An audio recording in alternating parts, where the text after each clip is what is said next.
কাজীদ্দিন মোহাম্মদ বলেন, civilization means consideration for others. অপরকে নিয়ে যে বিবেচনা করবে সেই হলো মানব সভ্যতার মূল। সে হলো বেটার পার্সন, সে হবে চমৎকার একজন মানুষ, সে হবে পারফেক্ট ম্যান, যথেষ্ট পুরুষ। এখন আমরা চেষ্টা করবো যখন মানুষদেরকে বিপদে আপদে মানুষদের পাশে থাকার জন্য, আমরা অপরকে নিয়ে একটু বিবেচনা করার চেষ্টা করব।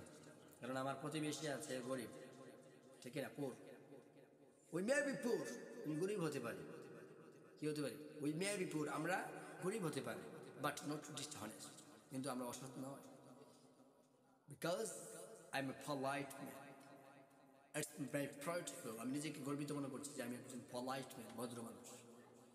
আর জন্য নিজেকে ভদ্রতা, প্রত্যেকটা মানুষ নিজেকে যেন নিজেকে নিয়ে নিজে যেন প্রাউড ফিল করতে পারে, এরকম একটা অ্যাটিটিউড, চিন্তাধারা সবসময় নিজের মধ্যে ফিট করবেন, সেট করবেন।